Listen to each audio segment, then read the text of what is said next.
Welcome to Everything But the Tip, the podcast that bucks the trend of the mainstream golf content being churned out by the masses. Presented by the co-founders of Smart Golf and Fitness, we're on a mission to guide golfers towards genuine improvement. No swing tips, no shortcuts, we're anti-instant gratification. Join us as we navigate the complexities of the game, offering insights on how to truly excel in golf by embracing the challenges and breaking free from the usual quick fix mentality. All right, and we're back. Really excited for tonight's episode. It's a little bit off the beaten path. As you guys are all well aware, our original mission with starting this podcast was to be educational in nature, to provide another resource and platform to help people play better golf. So not to say that tonight isn't going to be educational, but a little bit different in nature, because Tommy and I wanted to do an episode due to the request of a couple members. Lots of members. I mean, ever since we introduced this podcast and we released just the audio version of it, we haven't even released the video version of it. People have been screaming, who are these guys? Where did they come from? What are they all about? How did this, Smart Golf come about? And, where did all these great pearls of knowledge come from? Okay, I appreciate you saying that. But yeah, we want to do an episode titled Meet the Founders. I think I'm a little biased, but Tommy and I have a very, I think, special story and how we've evolved into the positions we hold today and the chairs that we're sitting in today. I think, just talking to a few of my members and students that I've built relationships along the way, a lot of the knee-jerk reaction is that we've kind of always been around the world of golf, maybe followed a, maybe more traditional route of growing up in the country club setting, lack of a better way of saying it, maybe born with a silver spoon in our mouth. But golf had always been a part of our life, and we were familiar with serving a high-end clientele and being engulfed in that world. But as you'll soon see, that could not be further from the truth. And just like what you hear in a lot of success stories, definitely on the entrepreneurial side, it's funny when I, some of the pages I follow on social media, just how cliche some of the experiences are of the lows of the lows, and the highs of the highs, and how failure always seems to be part of a success recipe, no different than what we preach in improving the golf game. But, we're no exception, and the lows are completely low, and we're really excited to share our story with you. And, Tom, I don't know if you have anything to add to the intro, but I'm happy to have you kick it off and start from the beginning and where you're from. Yeah, no, I mean, you covered it pretty well. I mean, you definitely had some challenges along the way. You'll find as we get into this a little bit more how closely our timelines paralleled prior to us actually meeting each other personally and things like that. But we'd definitely put ourselves out there and bet on ourselves. And not a lot of things were handed to us. We got a couple lucky breaks along the way, and opportunity is basically identifying that there's an opportunity there and then acting on it and doing so successfully. So that'll kind of paint a better picture of how we've gotten where we have. And 100%. I do want to mention a detail. Tommy and I are going to be following a PowerPoint in which actually we're going to do a video version of us. And honestly, we're about to release 4 episodes that have video version, and we plan on releasing video versions of all podcasts moving forward. Just want to make that announcement. But we have, in this particular case, a lot of the B-roll is going to be pictures of different chapters and pivotal moments along the way, which helps tell the story. And we actually, earlier this year, to kick off 2024, for several reasons, decided to allocate some time and put into the presentation and share it with our entire staff, and received nothing but positive feedback and gave our staff, I just think, a deeper appreciation of how far we have really come from day one. And Tommy and I, we're not shy about saying how proud we are. And again, I'll reiterate, we're really excited to share the story. So let's kick it off, Tommy. Let's start with you. Share as much as you like, but let's start with where you were born, because I think that in itself is very unique. And let's kick it off. Well, thanks a lot for alluding to the fact that you won't see me on the ballot this year due to the fact that I was born in Finland. So, not a first generation immigrant family from Finland, but a couple generations removed. But yeah, born in Finland, dual citizen for a couple of years till I was 18, and then kind of had to choose whether or not I wanted to maintain my Finnish citizenship or my U.S. citizenship. In case you're not aware, in Finland, everybody's required to go to military for 1 year. So after living here for 17 and a half years and not speaking very much Finnish anymore, I decided to stick with my U.S. citizenship. But rewind back a little bit. I've moved all over the United States for various reasons, mostly just to stay ahead of the paper trail. And, no, I'm just kidding. But I grew up younger years in Oshkosh. That's when I was actually introduced to golf originally. So the two people that kind of introduced me to golf were my grandfather, rest in peace, miss you, Pops, and my Aunt Mare. So my Aunt Mare's a huge golfer. We get together and golf a lot, but those were the two individuals that really were influential in getting me out to the golf course. I spent a lot of time with my grandparents, spent a lot of time with my aunt growing up, oldest of 5. So, two working parents were trying to, distribute those kids. And How old were you when you were first introduced? I'd probably say, I don't remember exactly, probably like 8, 9, years old, something like that. So I remember going out to the Sunset Par 3, typical place for younger players to play where they can't hit it very far. So playing at the Sunset Par 3. My grandparents lived on West Haven Golf Club. That's actually the site for this year's, I think it's the 15th TVA. That's the Thomas Victor Asuma Memorial outing that we put together every year in Oshkosh. So we had 56 players last year. So if anybody's interested in playing, hit me up and we can go out there and raise some money for the Oshkosh area. And this year we're moving it back to West Haven. But my grandparents lived down there, and I spent a lot of time with them. So played that golf course relatively frequently. And I guess my only experience with, my first experience with the country club, since you brought that up, and I'll get to some other stories and things like that, was actually at Dodger Pines. So when my grandfather was able to retire, they lived down in Vero Beach. He was good friends with Dutch Rennert and Tommy Lasorda and things like that. So that was my first and only exposure to golf outside of the state of Wisconsin, but any private club. And I don't even know if that's fully private or not, but it looked like a private club to me because it was the nicest place I'd ever played golf. But those were the two individuals that really introduced me to the game. I remember always being able to hit my woods really well, but struggling with my irons. So now knowing a little bit more about my golf swing, now I probably know why. We moved from Wisconsin up to the UP when I was in the middle of 7th grade. I had started to play a little bit more with my dad and, play with some more family members and really took to the game and liked it. So we moved actually up to the Upper Peninsula of Michigan, the UP. So in case you didn't know, in addition to be born in Finland, I am a Uper. Not born, but proud.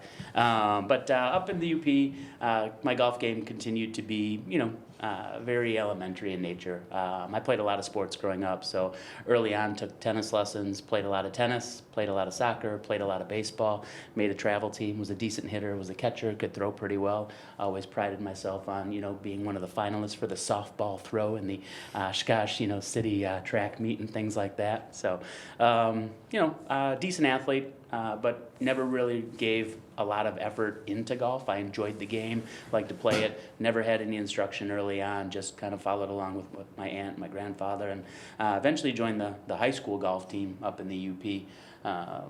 Played my freshman year, didn't make varsity, even though I thought my scores were good enough to make varsity. So made one of the worst mistakes I've ever made in my life. I haven't made too many, but this was probably one of the worst.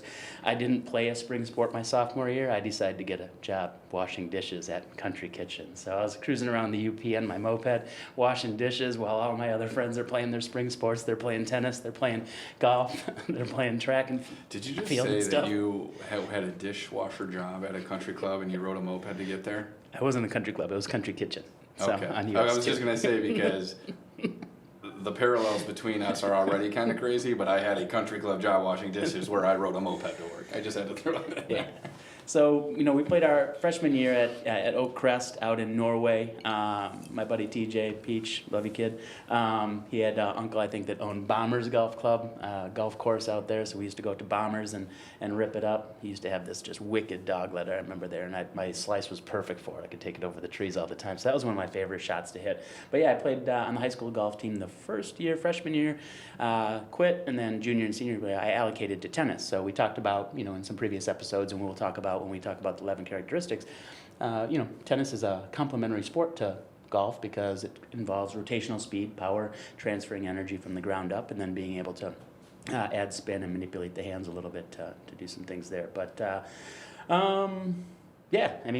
closed out my high school career playing tennis, played some football, things like that, and really didn't do much in terms of golf, a little bit over the course of the summer, but that kind of takes you through my early years of my golf experience, probably 20, 30 handicap. Again, not to, I would be frustrated if I couldn't break 100, and, but I wouldn't do anything about it.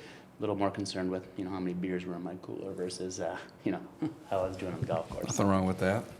All right, so I'll take my stab to catch up to your point in the journey. I'm from a small town in Michigan, Ludington, Michigan. It's about a population of, 6,000 to 8,000 in the summer. I think jumps up to 30, 40,000 in the summer, or winter, 6,000 to 8,000 in the winter, jumps up to 30, 40,000 in the summer. I could be a little off on those numbers. The point is it's a small town, and that in the summer, there's a lot of tourists that are there.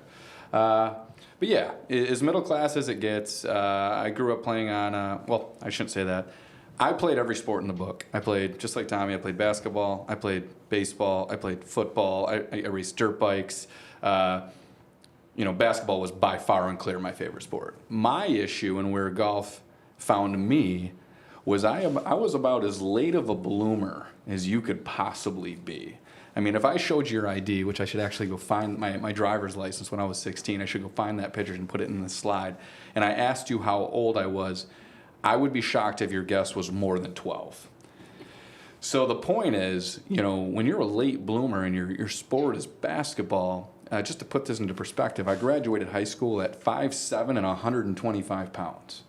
Today I sit just under 6 foot and I'm 170, give or take. Was the wrestling coach knocking on your door all the time, getting you to come on out? And that's so funny you said that. Yes, 100%.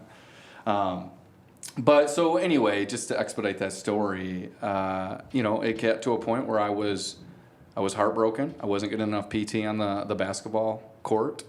I was super competitive. I wanted to play a sport. Golf had been something I had been introduced to at an earlier age, but had not become any sort of, long-term hobby or regular occurrence for me. But yeah, at 8 years old, my dad, he cut down a little persimmon driver. Yep, even me at my age, my first driver was wood. And, I'll never forget the first time I went and played golf. It was a place called Fox Farms. I'm not even entirely sure it was an actual golf course. It had holes and there was trees and some grass was shorter than the other. And I'm just kidding. But yes, it was about as raggedy of a golf course as you could play. But I'll never forget, we get out there, we play, I get to the last hole. And I say it's 150. It was probably 90. Who knows? But I took out this wood. And from 150 yards, I ripped it, and it smacked the flagpole and dropped right next to it, back and forth, back and forth. I'll never forget that.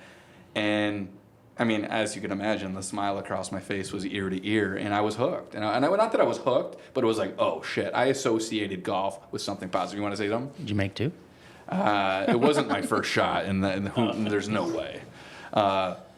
But yeah, so I was in and out. Golf was part of my life. My dad was a fairly avid golfer, pretty accomplished in his own right. We grew up on a golf course. I want to give a shout out to Lakeside Links.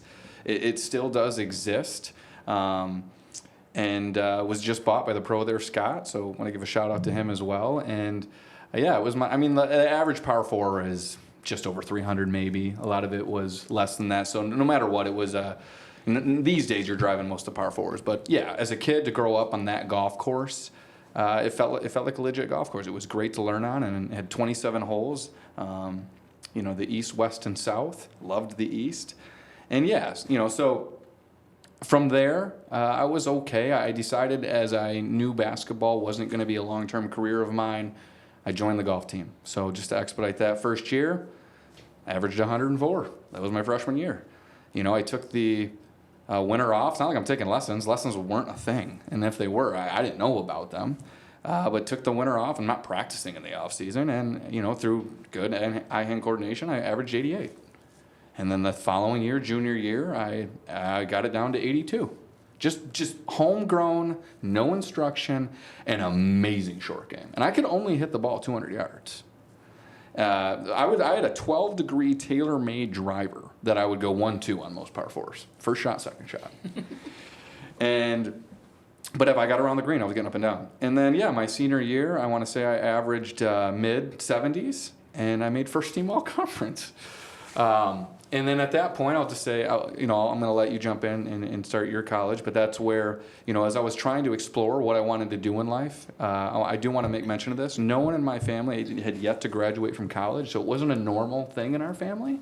Both my parents are both small town, didn't come from a whole lot, made a ton out of their life. I have nothing but respect and gratitude for what they were able to accomplish and the life that they afforded and provided for me. They literally sacrificed, I think, everything for me, and I only have, for the most part, really positive memories, and wouldn't be sitting here and having the success that we're having without them. So I love you, Mom and Dad. But yeah, Ferris State University. I'm going to leave out with that. It was an hour away from where I grew up. I had no idea what I wanted to do for a living. I heard about this thing, becoming a golf pro. I always make a joke. My dad said, hey, why don't you just become a golf professional so you can play golf every single day of your life? Well, come to find out, he didn't know what the hell a golf professional was either. But due to his influence, I 100% looked into that program. It was the only college I applied for. At that point, I just think I wanted to be a teacher, educational teacher. That was pretty normal and, a respected job coming out of that town. And anyway, that was the beginning. I applied for Ferris, literally the only college I applied for, got accepted, and joined the program. And I'll talk about the program in detail after Tommy gets to pick up where he left off and starts in his journey at Grand Valley.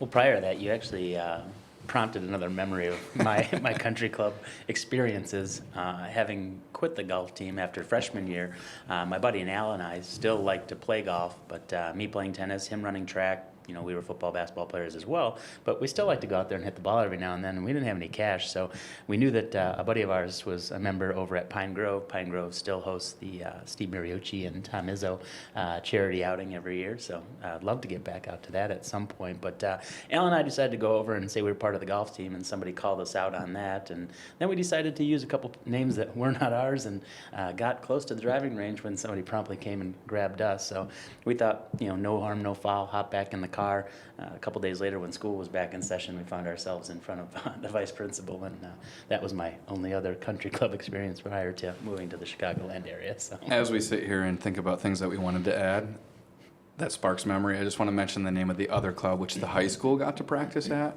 which was a private club. It was Lincoln Hills. So shout out there. It was a modest $2,500 to become a member there, but just to put things into perspective, not trying to make my parents look in any kind of negative light, but that wasn't something that was in the cards for us. We weren't joining Lincoln Hills. That was not in the cards from a financial consideration at the time. $2,500 was the club that we couldn't afford. So I want to paint the picture. So go ahead. Yeah, but as you alluded to, I matriculated to Grand Valley State University.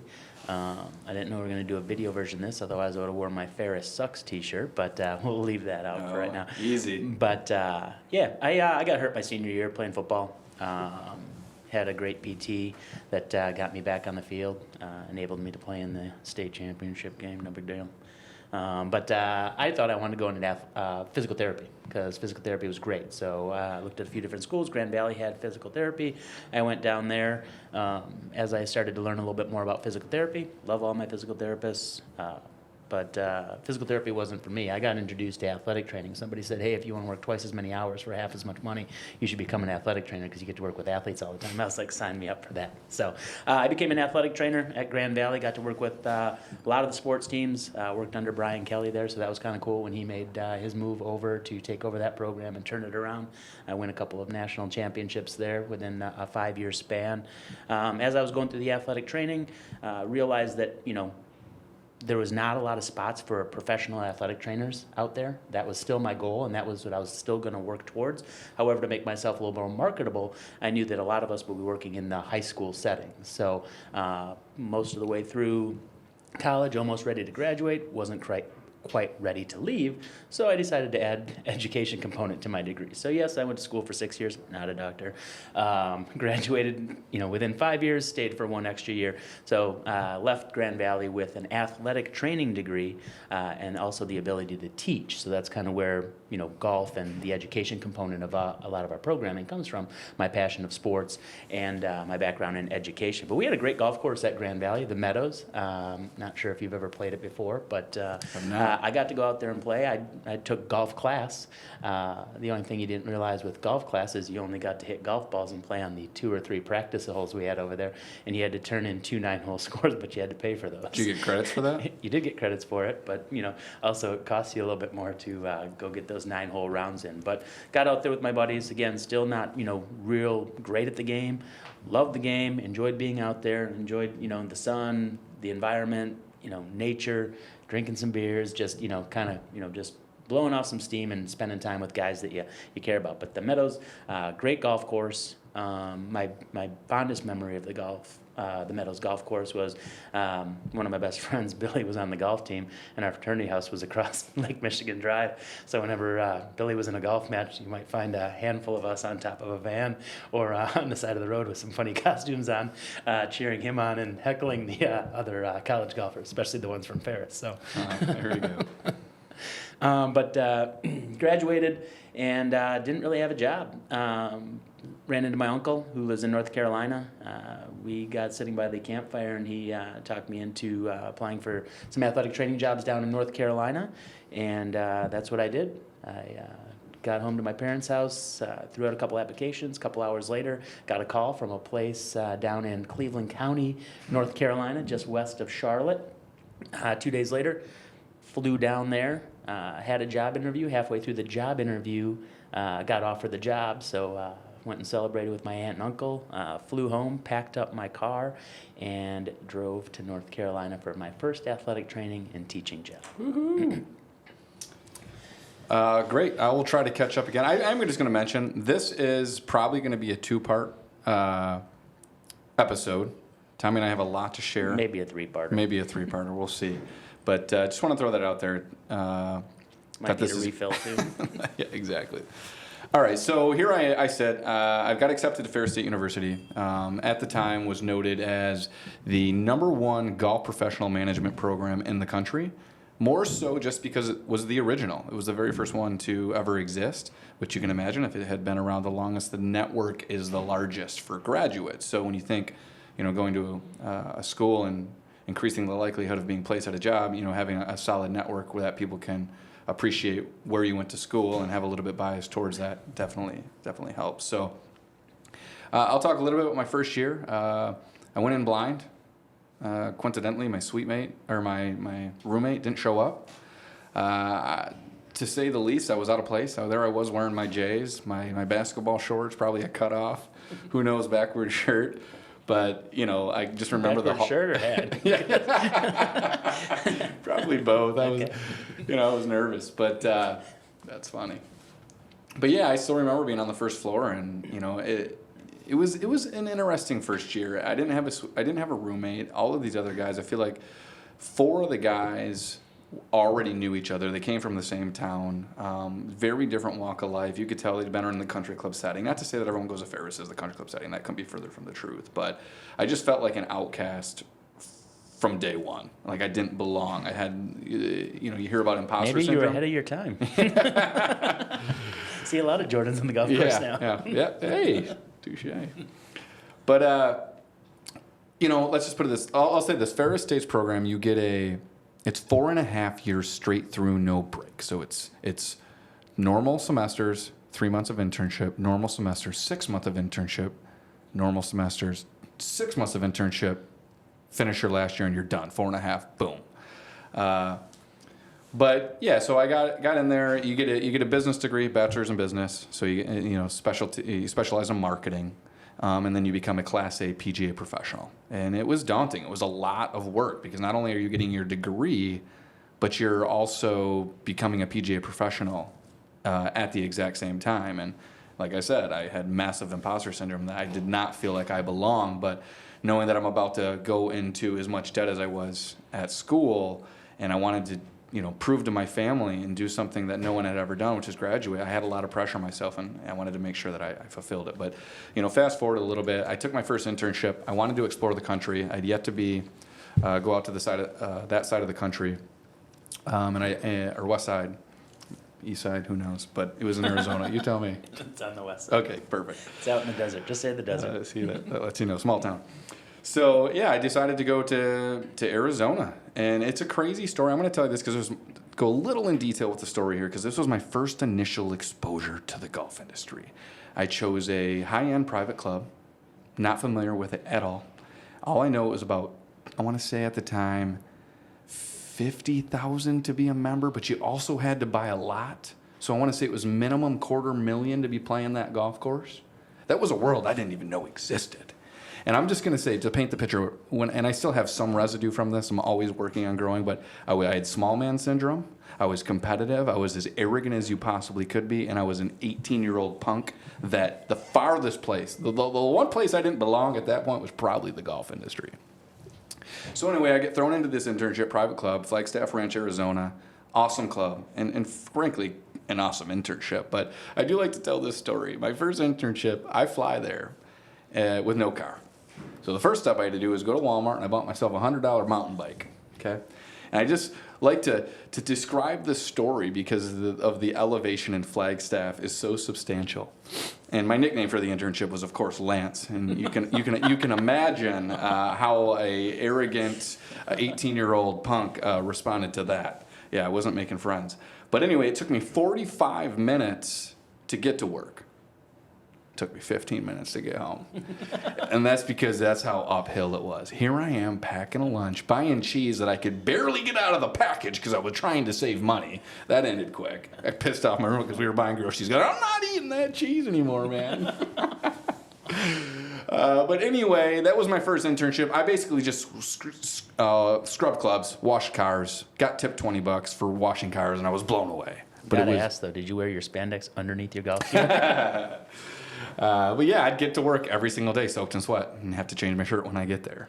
And so anyway, it was an amazing experience as far as a rude awakening that I try to pride myself in at least having a little bit of self-reflection, not always pointing the finger and blaming other people. It had gotten to a point in my life like, why wasn't I getting along? Why didn't I fit in this crowd? Why? And it also, I sat down with my advisor after the internship. He's like, hey, listen, man, the private sector is not for everybody. He's like, maybe try the resort sector. So I'm just going to fast forward this, but I did my second internship at Northern Michigan Boyne Resort, did 6 months there. I started to make some amazing friendships and build some amazing relationships with the guys that I roomed with. I want to give a shout out to Scott Saunders. I want to give a shout out to Kyle Horton. That ended up becoming some pretty close buddies throughout that experience. But it was resort. I had a much, much better experience. Yes, I probably had grown. I probably had matured slightly.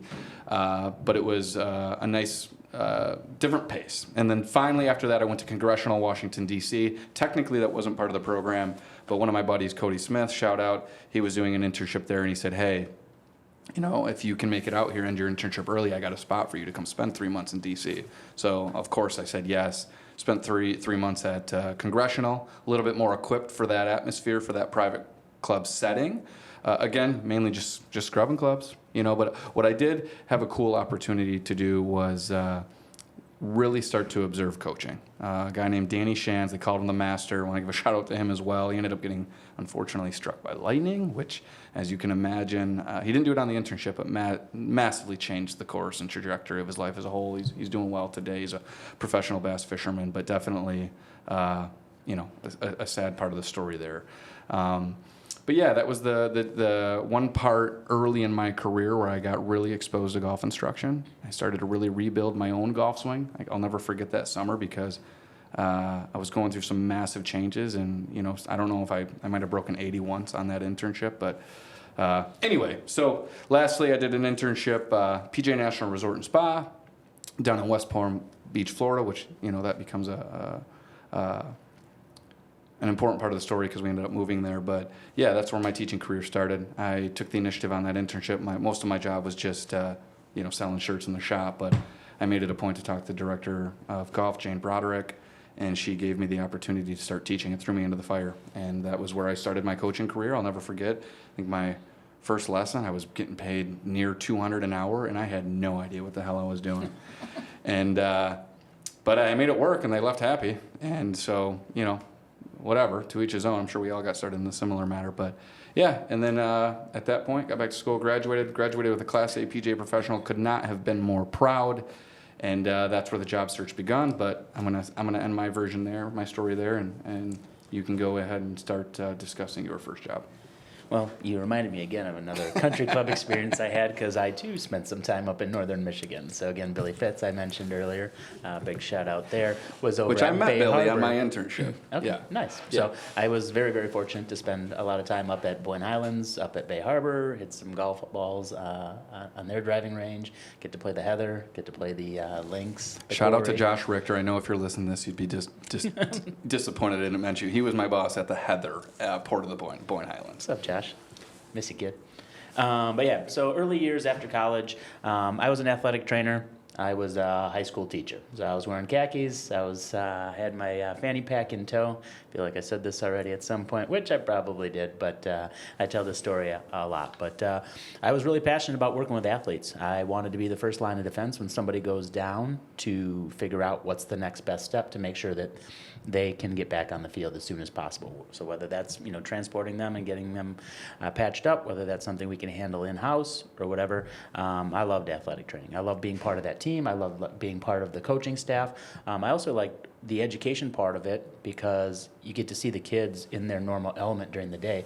So I never wanted to be the athletic trainer that just showed up in the afternoon. So I was very fortunate early in my career to be able to build relationships with those kids during the day, in the classroom setting, in the hallways. That just helped me do my job better later on, out on the athletic fields, in the training room, knowing who's able to, who's lying to me, who's not lying to me, who's, actually hurt, who's not hurt, who's trying to get out of practice, who's trying to pull the wool over my eyes. But I worked down in, like I said, outside of Charlotte, Burns High School, Burns Bulldogs, baby. So that's another parallel. You got the Ferris Bulldogs, you got the Burns Bulldogs. But worked down there for 2 years, loved it, worked in a physical therapy clinic, worked there. We have a tradition in our family where my uncle that lives down in North Carolina, a lot of my family from Wisconsin comes down and spends Thanksgiving there. One, because the weather's a little bit better, and two, you can play golf year round. So I was playing golf off and on down there. Athletic trainers, like I said before, work a ton of hours, so not a lot of time to golf, but I always cherished those 2 Thanksgivings when my dad came down, family came down, we all got together and we played a couple rounds of golf. But again, my game was still nothing to be proud of. Just loved being able to spend time with the family out there. We were, definitely worried about what's in our cooler, not our score, and just enjoying each other's company out there and things. But a couple years down in North Carolina, like I mentioned earlier, got younger siblings, 4 of them to be exact. I was missing out on a lot of what they were going through. They were successful athletes in their own right at the high school level, tennis, soccer players, basketball players, things like that. So family's pretty important to me. They did a lot to help me get where I'm at right now, shape who I am. So I wanted to get back closer to family. So was contemplating between going to North Carolina to get a master's, Chapel Hill, or head back to Wisconsin. So found a job in the town that my parents were living in, and decided to take that job and head on back. So What town was that? It was Manitowoc, Wisconsin. You been there? Yeah, why did you hesitate to communicate that? And because of that big smile on your face. I'll take you to the site at some point down the road. But yeah, moved back up to Wisconsin. So like I said, moved around to a lot of small towns, just staying ahead of that paper trail.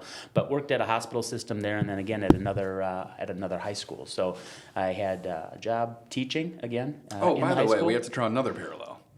I'm from Ludington, Michigan. He moved to Manitowoc, Wisconsin, and there's a car ferry that goes across the lake from Ludington to Manitowoc. That actually, I meant to mention that Am earlier. I'm correct with that, right? You're absolutely Yeah. correct. So during my college years, probably ran into your wife because she worked on the car Careful. ferry. But I remember taking my books.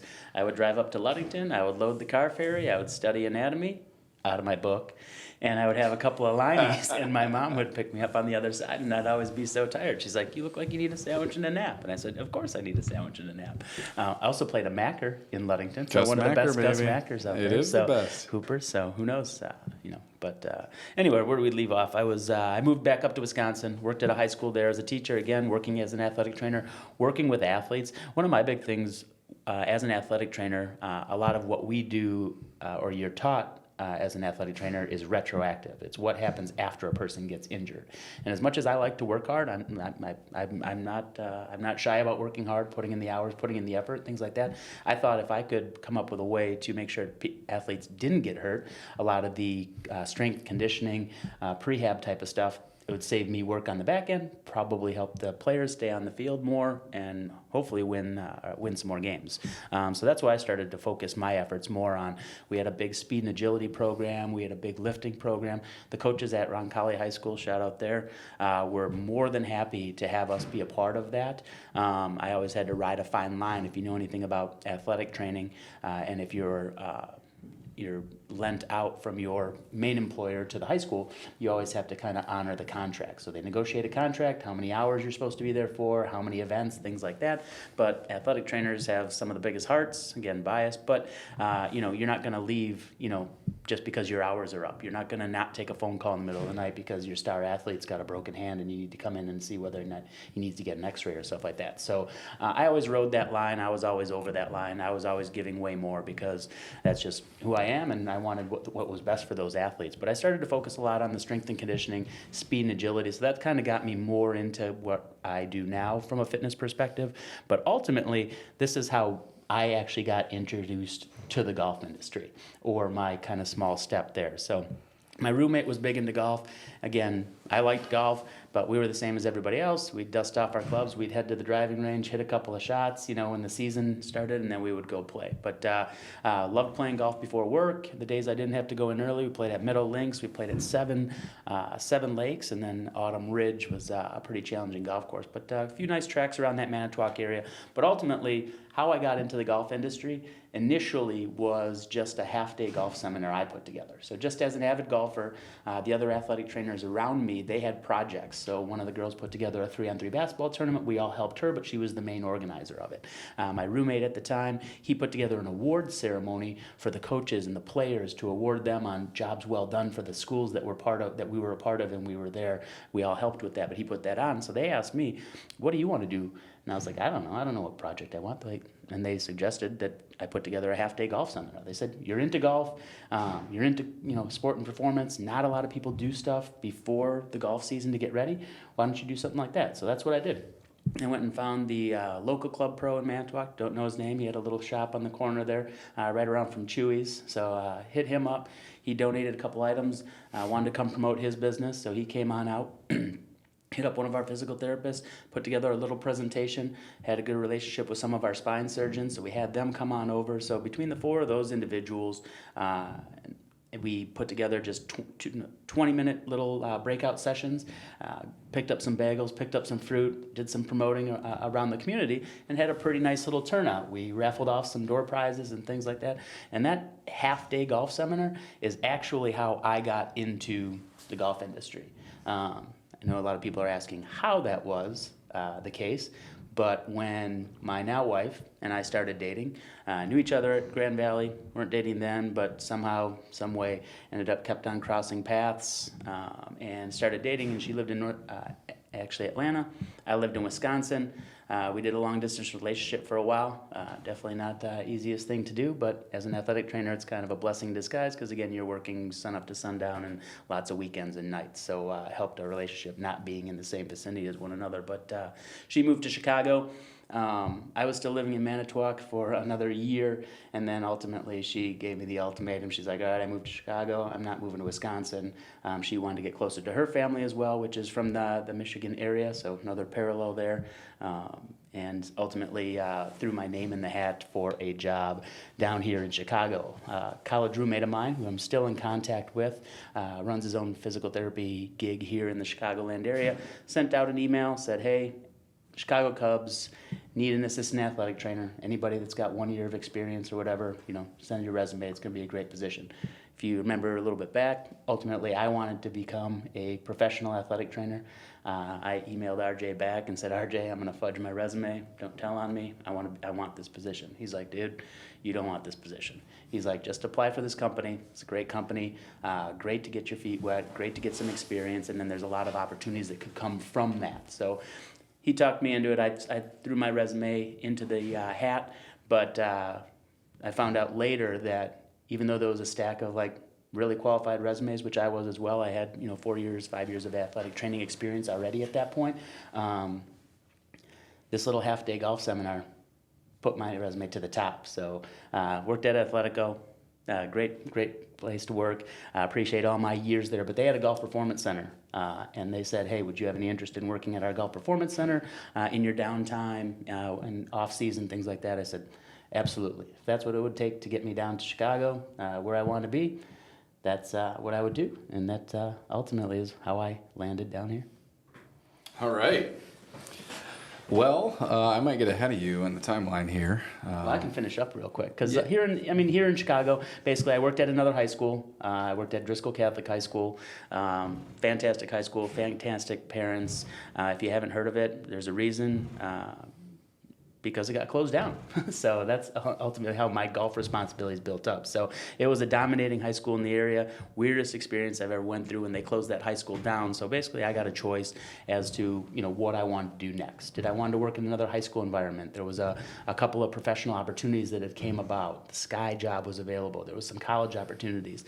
I said, I'm just going to, I would like a little bit of time just to kind of reevaluate where I'm at, see where I want to go. Athletic training, average burnout rate, I think is like 4 or 5 years. Most people after 4 or 5 years of full-time athletic training decide to go to physical therapy to finish their physical therapy degrees or do like a PA or do something like that so that they can get a little bit more normal schedule, especially if they aspire to have a family and kids and things like that. So I took a little time, worked at the Golf Performance Center, built up a good client base. Went to my first TPI seminar, so I was introduced to the Titleist Performance Institute. So if I go back to that little half-day golf seminar I put together in Wisconsin, I knew I'd forget some details, but this is kind of cool. From that, we had just built a new wellness center. There was all this cool equipment. It's called free motion equipment. So all these like pivoting and rotating arms and cable crosses and things like that. So my roommate at the time and I put together a spring into golf package that we would sell to people. They would come in for a little bit of an assessment.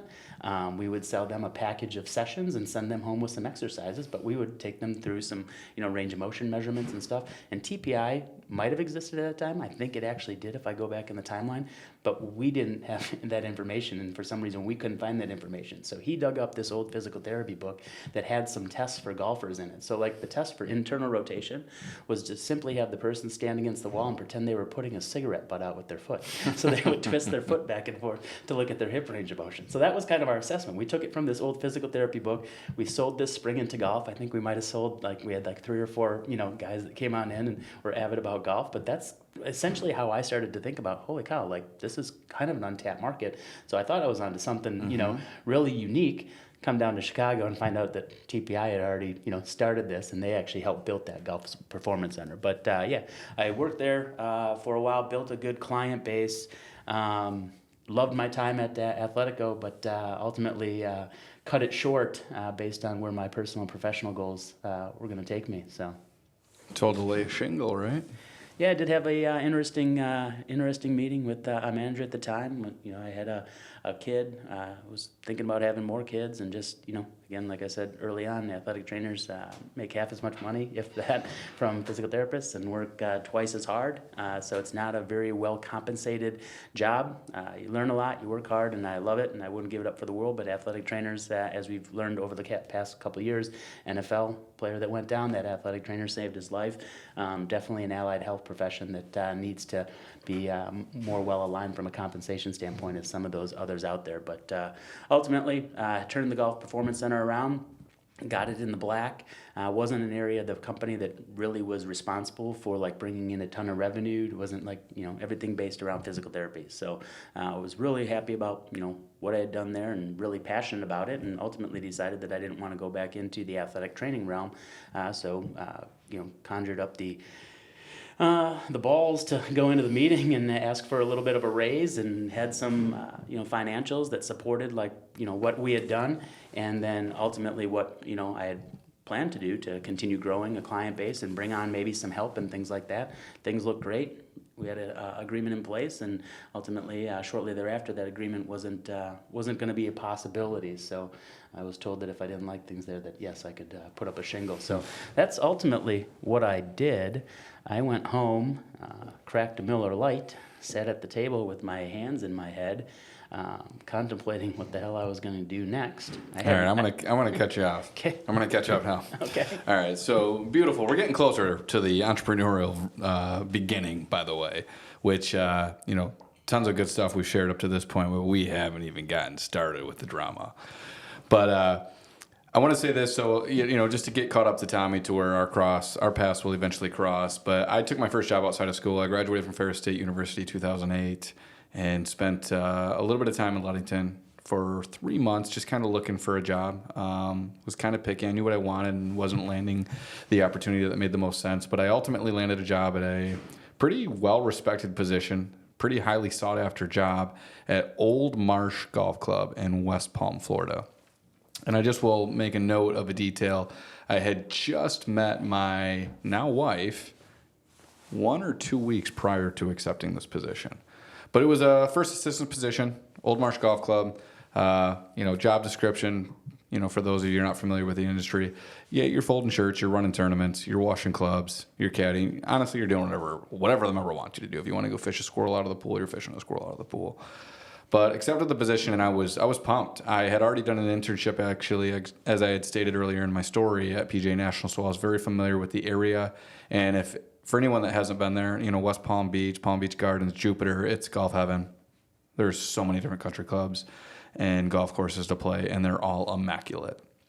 And I was just there recently. I just visited, played the Bears Club, and one of the new courses, Panther National, which, stay tuned, you're going to definitely hear more about that in the future because the place is absolutely amazing. Anyhow, so accepted this position, and yeah, to really expedite the story, I was there for 13 months. I was working your typical 60, 70, sometimes 80 hours a week.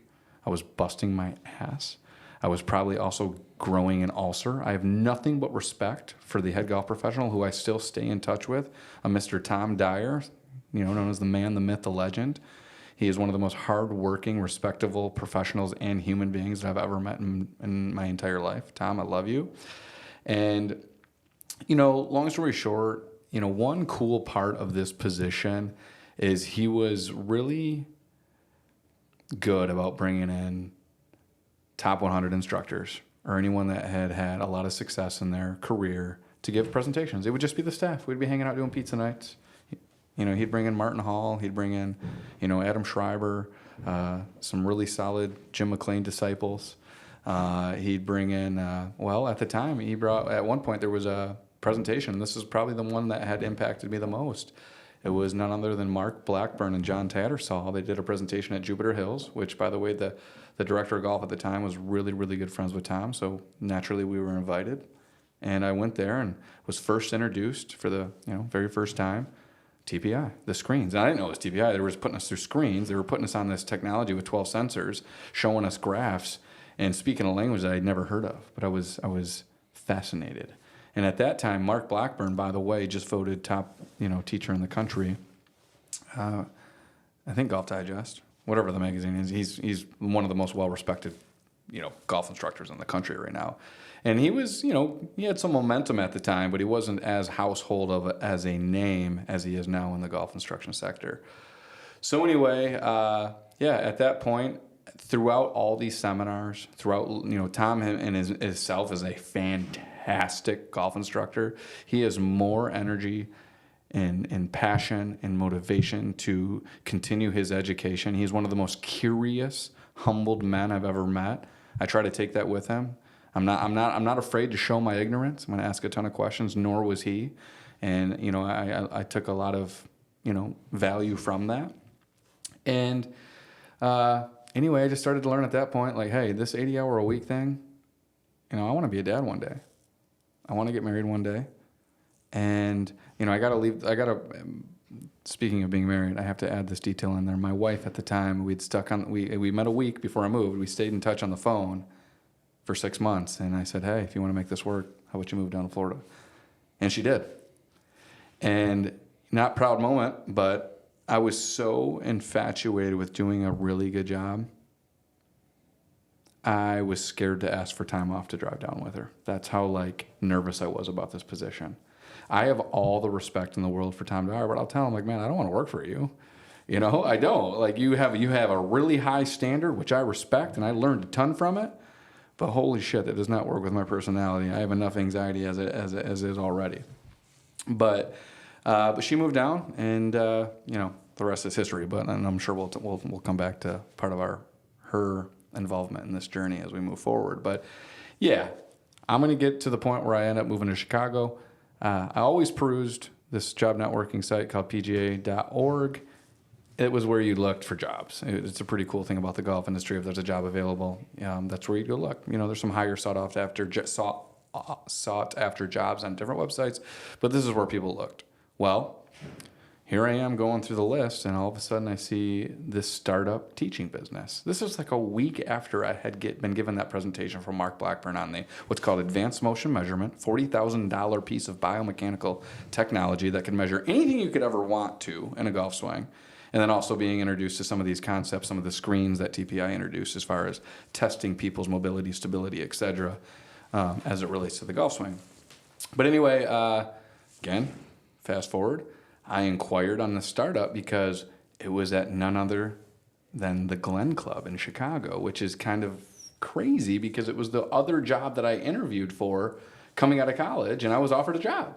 But I was offered a job at the exact same time Old Marsh offered me a job, so of course I took that. It was better pay. It was a little bit more coveted position, and I had to take it. But so I inquired, and you know, I think looking back on it now, it might have been one of the best inquiries I ever had. But as you guys will soon learn, it definitely came in disguise. But yeah, they had advanced motion measurement. They had an opportunity. It was an internship. It was $1,000 a month. You know, basically 6-7 day position is what I ended up turning it into. But I inquired.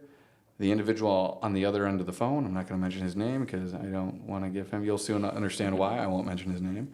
But he sold me like none other. And yeah, ultimately I decided to accept the position of making $1,000 a month. At that point, I think I had about $13,000 saved up. I had $82,000 in student loan debt. I was locked into a lease in Florida at the time. Also, Katie, who had just moved, said, hey, I accepted this position. I'm going to have to leave you here with my roommate, Matt Teller, shout out, head pro at Cantini. Yes, I trusted him. And yeah, so I ended up moving across the country to accept this position. The story gets absolutely nuts from there because I moved across the country and I didn't even secure a place to live yet. And I just got to share this story. I get here in Chicago and I found this place on Craigslist, and it was a garden place in Evanston, and I didn't understand the geography at all at this point. And this guy comes out and he shows me the place, and I'm like, okay, cool, you got a lease. So he rips off a corner of a piece of paper, writes some writing in pen to signify a lease, and said, hey, sign this. And I didn't. So at that point in time, I was in Chicago and did not have a place to stay. Thank you, Matt Teller and parents, for allowing me to drive all the way across the city to Wheaton, Illinois, to crash on your couch that night. And, you know, eventually I ended up finding I don't know if I want to get to that part of the story yet, but I ended up finding an individual on Craigslist. You know, she was like a 70-year-old redhead, chain-smoking woman with 2 massive Doberman dogs that scared the shit out of me, and a 40-year-old individual named Herbie that lived in the basement. Yeah. How are you still here? But yeah, that was it. So like, you know, having that be my living circumstance, it was easy to put in 70 to 80 hours a week at this internship. And I don't know if that's a spot where we'll pick up on your start of the story, because I know we're getting closer to where you and I meet each other. I definitely want to describe this internship. But you tell me, do you want me to continue to go with this part? No, I mean, so this is where the parallels start to run, because I'm also familiar with the company that gave you that internship. So odds are we might have met each other there, but because you weren't, worth a damn to them. You didn't get to actually come out of your cage or actually speak to the actual public that were out there. But as I was, finishing up my time at Athletico, I know many people are wondering. Yes, I did become a professional athletic trainer at one point. I got the honor to work with one of the many indoor Chicago soccer teams. So apparently, indoor soccer clubs, the professional level, they come and go more often than I change my underwear. But I enjoyed my time with those guys, those athletes. That was fun. So I did fulfill that portion of it. One thing we haven't been doing a good job of is painting a picture of the year. What year is this for you right now? Yeah, I have no idea. All right, so in 2010 is when I made the move. I was probably 2010. Okay. Yeah, so that's right, because after I had that meeting that I was talking about earlier, I was sitting at home with my Miller Lite and my hands in my head and contemplating what I was going to do next. So I decided to start Smart Golf Fitness Instructor in November of 2011. So up until that point, I had some in-home clients, one family in particular. Care about them a lot, spent some time with them a couple weekends ago due to some unfortunate circumstances, but they were members at Olympia Fields Country Club. They had a daughter that was becoming very good at golf. My good friend, Billy, again, enters the story, was teaching them golf and said, hey, they need somebody from a fitness perspective. So I drove to their house in Frankfort, Illinois, south suburb, and met with them, and they were my first kind of annual tenured client, my first retainer client, so to speak. So picked up a couple other people, one that didn't live in the same vicinity as where I was working to. A couple other people had gyms of their own, so they weren't going to come into the Golf Performance Center. So I had a few people that I was working with. So I thought, all right, at the very least, I'm just solidifying a business that I might have already started accidentally by working with some of these in-home clients. So I went to LegalZoom and started to go through the process of starting an S corporation. My friend RJ had already started his own, and he suggested S corporation was the way to go because of its tax benefits and whatnot. I didn't know anything about anything at the time. I took a business law class, and that was about it. That was the extent of anything I knew about business. So went through the process. They said you need a name, so I went back and revisited my Miller Lite. That's how my creative juices start to get flowing. So I started, just jotting down weird names of golf fitness companies. Nobody wanted to work for Tommy Asuma Golf Fitness, so that one went out the window right away. I wasn't a lawyer or a law firm or anything like that, but started to write it down, the things that I learned in TPI, some of the things that, that kind of dictated my philosophy, and I came up with SMART. So SMART, if you don't know, is a mnemonic for stability, mobility assessed, restorative training. So a lot of the principles that I learned through TPI, a lot of the things that we look at, stability of the body, mobility of the body, a lot of those things we've already mentioned and we'll continue to talk about in subsequent podcasts, that ultimately I thought would be a great name. So Smart Golf Fitness. So I went back to my computer, put that in. They said, do you want to, create a logo? I was like, huh. So I walked to my garage, I grabbed my second Miller Lite because I really needed to get the creative juices flowing at this point. So I started drawing some weird pictures, putting golf balls on the end of barbells, using a dumbbell as a tee underneath the golf ball, and then ultimately, one more sip and it dawned on me. Kettlebell training would start to become more mainstream, and I was like, huh, maybe I'll throw a handle on top of a golf ball. My sister at the time was at University of Madison, go Badgers, in their marketing and advertising department. Shot her a text and said, hey, can you just do me a favor and throw a kettlebell handle on top of a golf ball to create this logo for me? She said, sure. She sent it over, and that was the birth of our kettlebell. So I went back to LegalZoom with my Miller Lite in hand this time, put the logo in there, started to finish up, realized I didn't have enough money in my bank account to pay for what I needed to start a business. So I did the 3-payment plan because I figured I could do that over the course of the next 3 months and make it happen. But that was the birth of Smart Golf Fitness, fitness company that was geared towards just providing fitness services for any golfers in the greater Chicagoland area that want to improve their body based on my experience with TPI. So Beautiful. Let me catch up. So back to the internship. So this internship was 6 months, as I stated, making $1,000 a month, and living in a pretty peculiar household. But 2 months, 2.5 months into the internship, I'm there first thing in the morning, and I'm there till last person at night because it was easy. I didn't want to go home. But a lot of that internship was me setting up the technology, observing the fitness screens and being thrown in and engulfed in the Titleist Performance Institute world. And throughout that internship, one of the perks was I did end up getting TPI certified.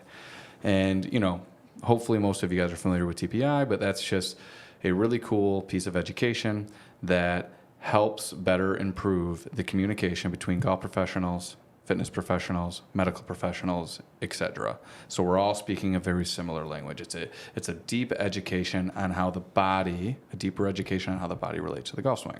So I got that. I also got to learn throughout this, because it was a startup, some of the growing pains of what it looks like to start a business. But anyway, 2 months in, I get offered a full-time job. I signed a contract. I wasn't offered the full-time pay, though.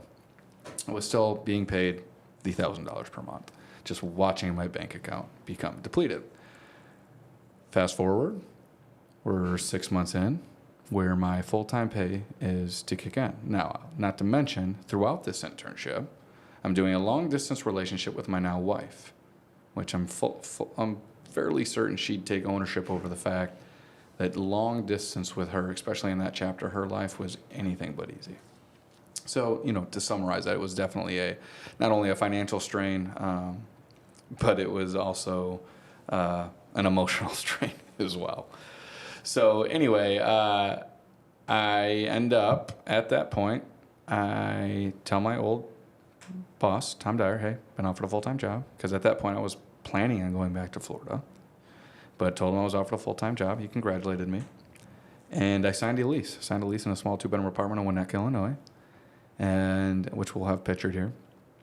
And then I had to pay for all the moving expenses, so I ended up having to fly down to Florida, drive a U-Haul, and tow Katie's car on the back. That alone was a little just kind of overwhelming, because I'd never done anything of that nature, to drive across the country in a U-Haul, one, but then also towing a car. But here I sat, I signed the lease, I paid for all my moving expenses, I'm ready to get full-time pay. Prior to flying out to see Katie, I'm sat down with my boss at the time, and he lets me know that he cannot pay me what the contract offered, literally the day before I fly out. And not only can he not pay me what I could offer, it wasn't enough to cover my bills. So one, the timing of that, you can imagine that conversation at that point wasn't probably too professional, especially with how he decided to address it. And not to mention, I left out a ton of details within this internship of things that you couldn't even imagine about how I was treated on this internship. Now, I'll never replace the education that I got along the way, but, I mean, could you imagine ever having a boss literally put their hands on you and shove you? Yeah, because that happened. And that's just a small detail of how crazy that internship was. I do want to mention that the individual of this internship, of this startup, ended up getting the boot out of this club due to raising a substantial amount of capital from the membership, because he had communicated that they were going to have a teaching facility, a center on the range, which come to find out that never was going to happen. But the guy was smart. He raised a lot of money and fooled a lot of really smart people.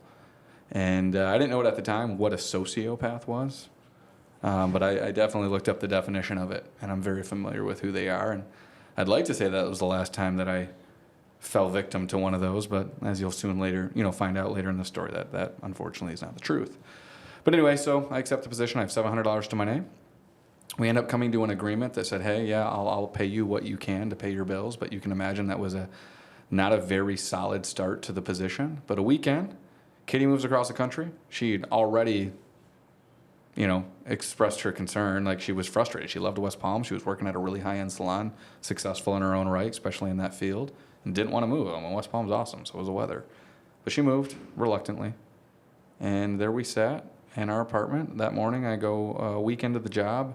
I go into work. It's about 5:30 a.m., wearing all my rain gear. It's cold, ready to set up just like I do every single day.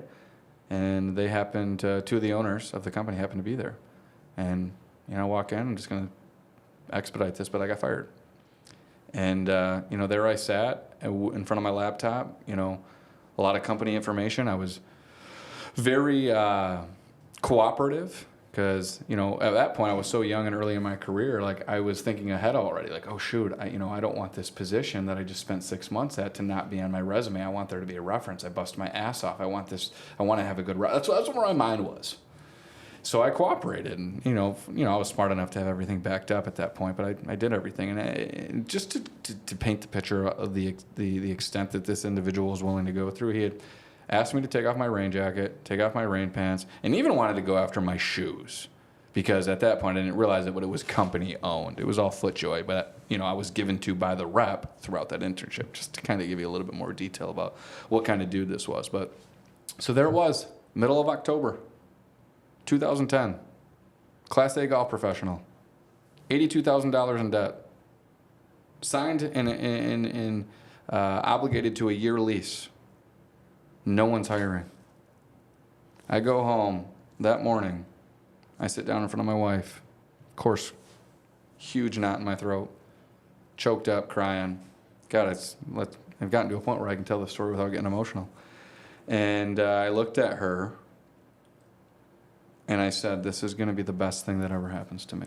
And she's bawling, hysterical. She didn't have an income stream. So that's the beginning. That's where it starts. So 24 hours later, where am I? Well, I called my boss right after that happened, old boss, and old Marsh, Tom Dyer, said, "Hey man, I'm in trouble, just got let go." And obviously I wasn't this cool, calm, and collected. But he said, "Let me see what I can do." Calls Tim O'Neill, head pro at North Shore Country Club, says, "Hey, I got a guy in trouble. Is there anything you can do to help him out?" And he goes, "Listen man, it's the end of the season, we're not hiring." He's like, "If he wants to come get a loop, he can try, but he's got to be the first one here." He's like, "There's other guys that have precedent. And I can't even then guarantee he's going to get a loop. It's late in the season, there's not a lot of play." So I said, "Sure." So literally within less than 24 hours of losing my job, being tied to a lease, $700 to my name, there I sat with my head between my knees in a cart barn, freezing my ass off at North Shore Country Club waiting for a loop. And 6 hours went by, and there was no loop because no one was playing. It was cold. And even though I was there first, the other guys had precedent, which I totally understood. 6 hours go by, individual walks down to the cart barn and he says, "Hey man, I'm going to go play 9. Come grab my bag." It was none other than Tim O'Neill. So I grabbed his bag, and I caddied for 9 holes, and he slipped me $100. He said, "Thanks for your help. Give me $100." And I continued to caddy the remainder of that month, and guess what I did? I made just enough to pay rent. And I hate sharing this detail, but my wife and I were living off Hot Pockets. We were living off gas. Hot Pocket. Yeah, exactly. Love that commercial. Which is kind of just crazy to think back to. But so, there I am on my job search, still yet to land a position. And Tim O'Neill comes down as the season wraps up. It's a little bit too cold and people aren't playing. He's like, "Hey, I have an opportunity if you want to come caddy." And just paint the picture. At that point, I'd put my student loans on forbearance. I'm no longer paying on them. The interest continues to accrue. For all you guys out there that have student loans debt, I know you can relate to that. And it was just a really, really shitty situation. But he offered me to wait tables, so I said, hell yeah. It's $11 an hour, no tips, wearing a vest and a bow tie. And I'll never forget my now in-laws visited that weekend where I'm walking out the door as a Class A golf professional with their daughter that just moved across the country twice for going to make $11 an hour waiting tables. That was not a super high point in my career. But I did it.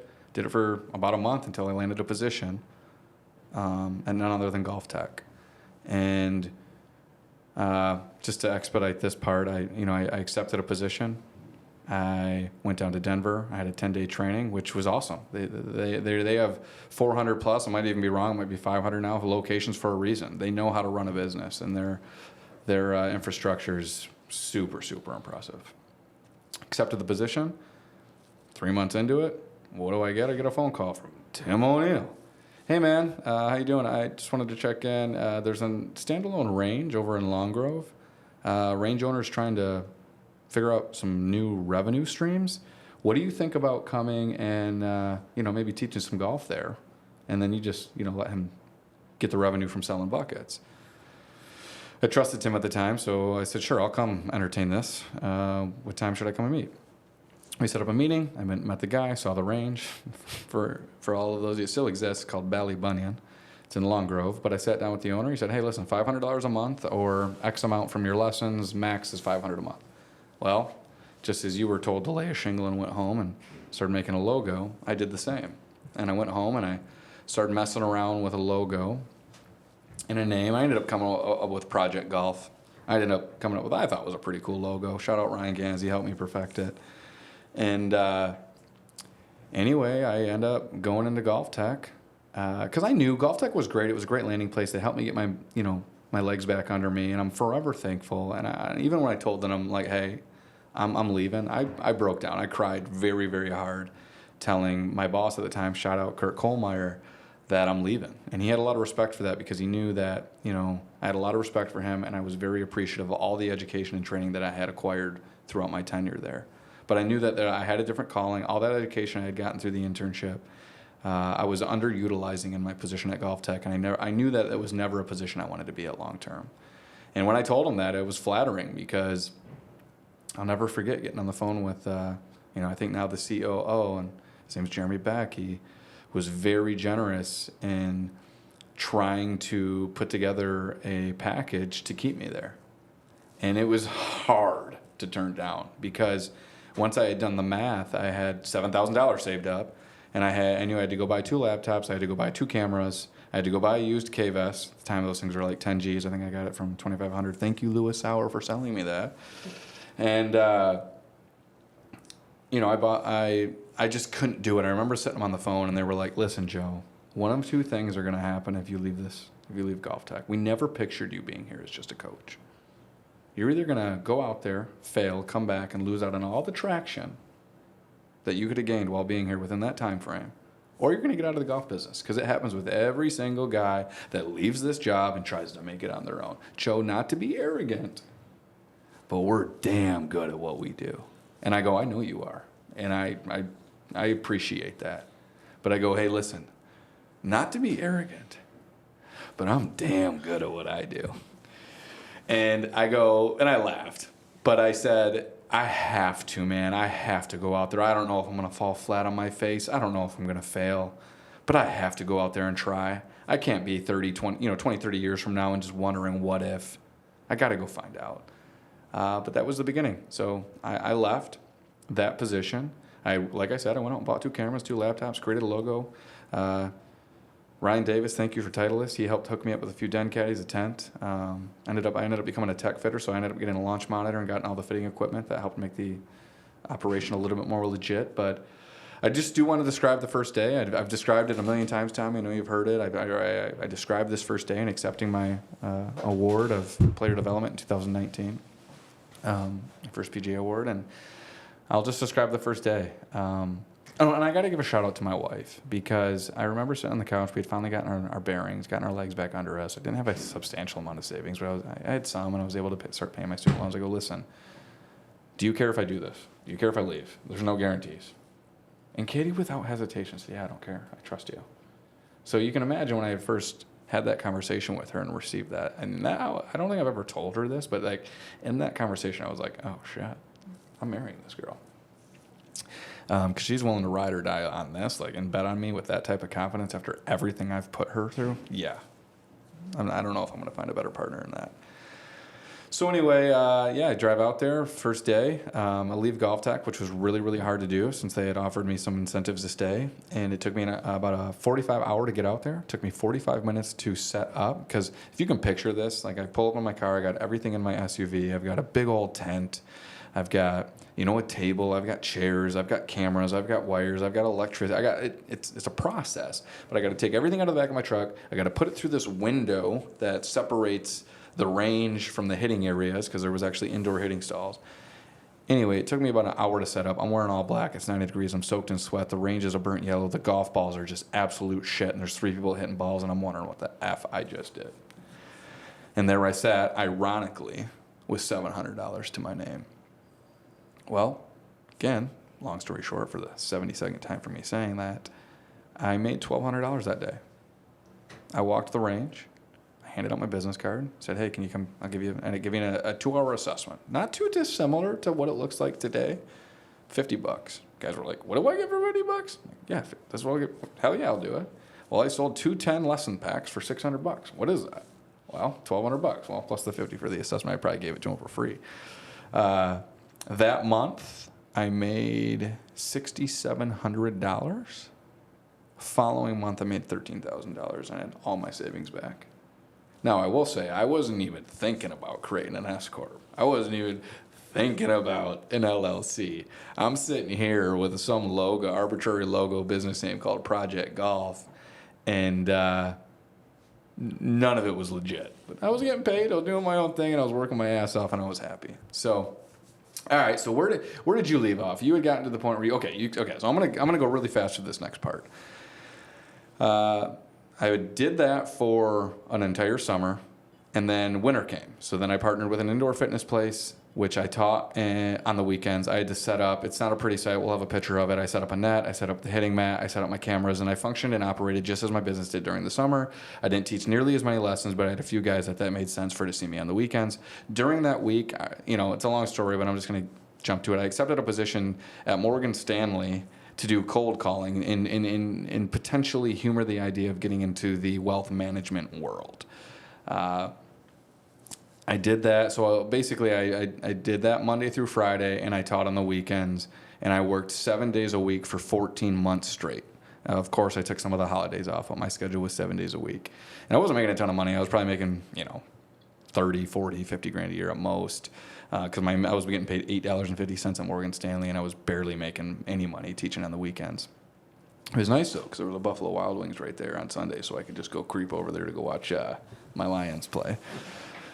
With my wife. But so did that for 14 months, taking the train into the city and wearing a tie. As you can imagine, taking the elevator to the 54th floor at Chase, and working for a guy that made 6 figures a year, and he's doing even better today. Fast forward, I get a phone call out of the blue as I'm contemplating, as I was offered a position to take these wealth management jobs seriously. And there's a nice training program. It's a guaranteed salary at that point, which I think was $60K, which was, for me, that was substantial. That was a lot of money at the time.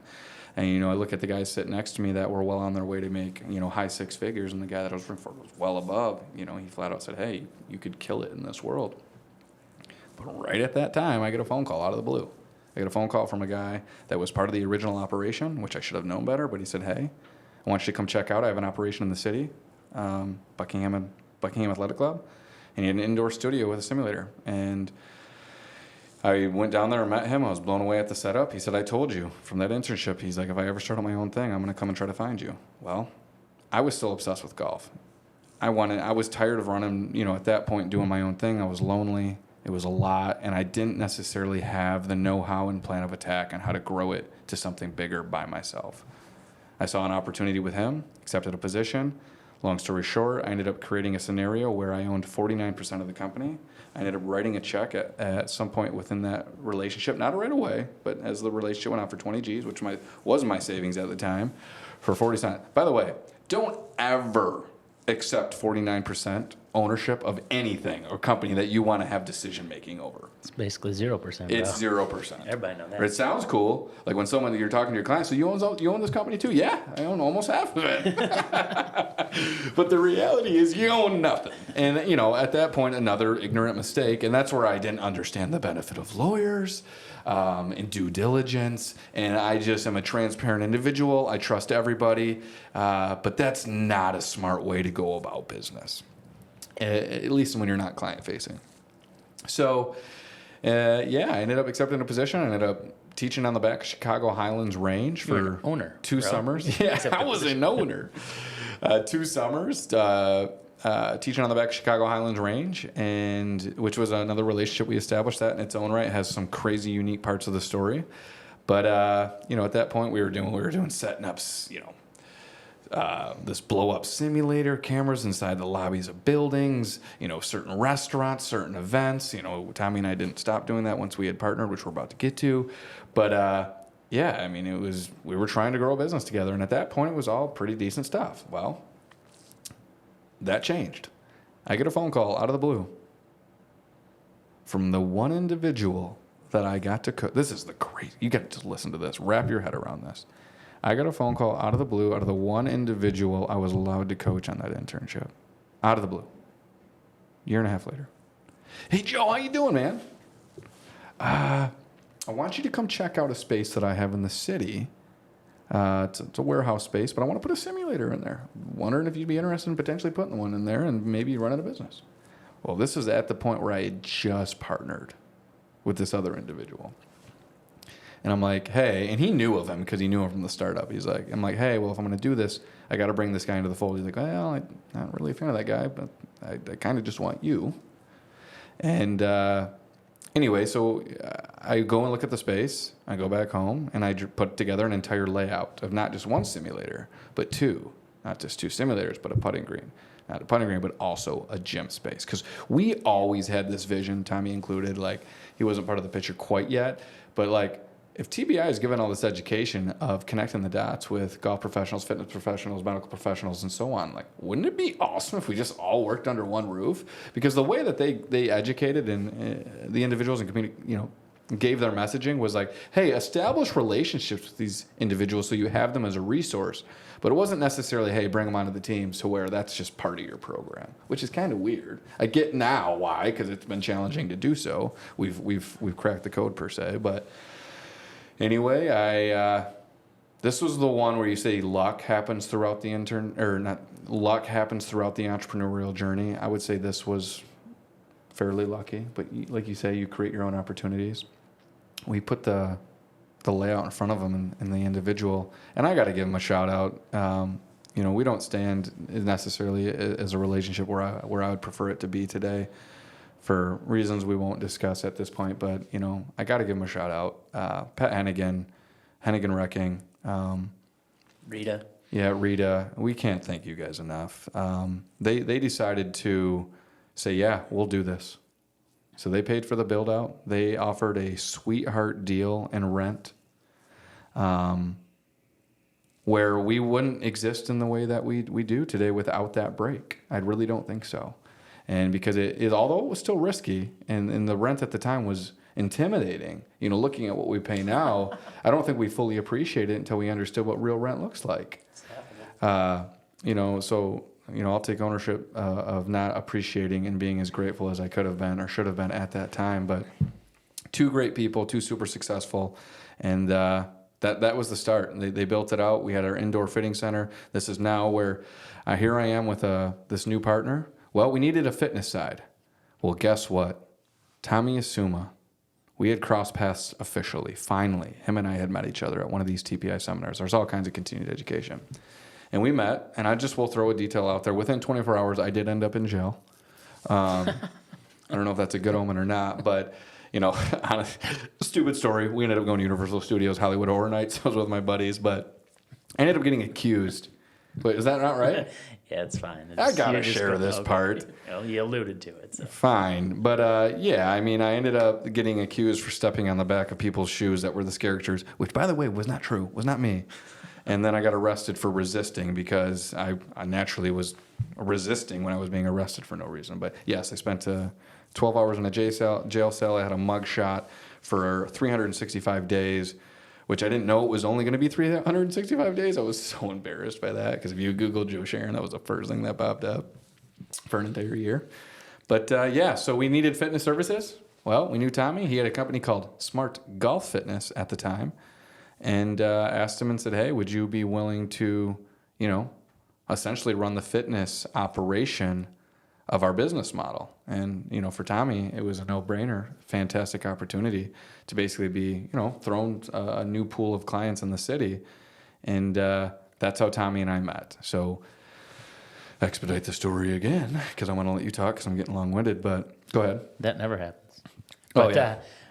You got a little dark there for a little bit, so I can catch up quickly. Yeah. I don't have a whole lot to offer there, but after starting Smart Golf Fitness November of 2011, I didn't finally go on my own till June of 2012. So there was about a 7-month period of time there. Had the same conversation with Lauren, my now wife. Hey, how do you feel about this? Wasn't as risky because she was still gainfully employed as a Chicago public school teacher. She was fairly gainfully employed, but she supported me in the fact that if I thought I could do this, I wasn't going to. I didn't want to put my future in anybody else's hands besides my own. I wanted to make sure that I was in charge of my own success. That and my clients would be the ones that would dictate whether I make it or not. So I had to start looking for a location. I would have been 5 years vested at Athletico in August of 2012, but over the course of those spring months, I worked at 6 a.m. on Fridays so my wife could go to work, and then I would go home and take care of my only son at the time. So I would routinely carry him around in a carrier to various locations and take meetings because I was trying to find a location to set up shop. I knew Olympia Fields wanted to have me down there because I was already working with some of their clients, their members. They also wanted me to be involved with their junior program, and so I knew that would be part of my process, but I knew that that wasn't enough to pay the bills, so I had to check out some other locations. So Mistwood was in the midst of their current, what they have is their current facility, and the planning phase is there. So I remember going down there on a Friday, meeting with Andy Krajewski, the GM at the time. He kind of looked at me weird because I'm wearing a backpack and I'm carrying a kid in a carrier. I said, sorry, man, it's my business associate. I don't make any decisions without him being okay with it. So sat there and went through that. But I didn't think any of my clients would go all the way down to Romeoville. It was a little bit of a hike from kind of the Oak Brook Terrace location that I had some people also for people to come up from Olympia. So it was somewhat centrally located, but just wasn't really on the map the way it is now. They've done a fantastic job of building that place up and getting it built up. Great performance center there. Still needs a gym, so Andy, if you're listening, not Krajewski, Michelson. Yeah, we can definitely help get a little fitness facility set up there if you're interested at that time. But number of those Friday meetings finally ran into a location that made sense. It was a temporary location for some of the Butterfield members. Already had a simulator in it, already had a K-vest, already had gym equipment. I didn't have much capital at that point, and I wasn't about to tap into my wife to ask for that, so I needed to find a place that was, kind of turnkey. Rent was the same, $500 a month, or a portion of my fitness sessions, and I did the math on that. Not a math major, but I basically took the amount of clients that I was seeing at the time, was getting 50% commission on that. So if I saw half of those clients at 100%, I would make the same amount of money. And if I saw slightly more than half, then I would make a little bit more money. So that was my math that helped me decide to make that jump. But again, a little less risky move because my wife was working. The one story I do like to tell about this involves my father-in-law. He hates when I tell this story because he will still deny it up and down. But my father-in-law is a former high school teacher, assistant principal. Michigan has one of the best education systems as far as how it compensates their teachers. You can buy years on the front end, so you can retire. So his pension is fantastic. He's been retired the entire time that Laura and I have been dating and that we've been married. And him and my mother-in-law live a great life. But he was the assistant principal at Detroit Southwest High School, one of the worst gang high schools in Detroit. A few former NBA players and Fab Five, since you're from Michigan as well. Jalen Rose was at that high school, so they had quite the high school team. But point is he put in his time. He knew what he would make year over year. He knew what he'd be able to retire with. In his mind, from where he grew up in the day of age and what are they called, unions and things like that. He knew, if he was going to show up, he would have a job. So he couldn't understand when he was driving us to the airport to go to a wedding in San Francisco one time, and he asked me, hey, how's your job? I said, it's not bad. He said, okay, great. And I said, well, I'm thinking about leaving and starting my own gig. And I remember he just gripped the steering wheel as tight as I've ever seen anybody grip a steering wheel. His knuckles turned white, and he said nothing else to me the entire trip.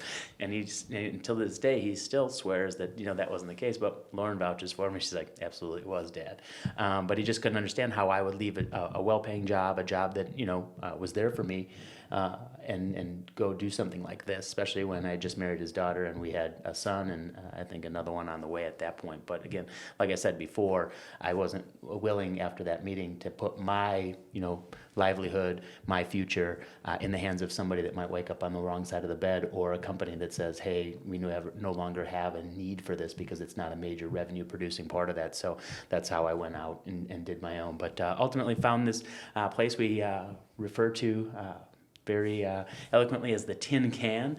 Started there. I had a couple other individuals from Athletico that I worked with, some colleagues, some massage therapists, physical therapists, came on over. They started to share the space.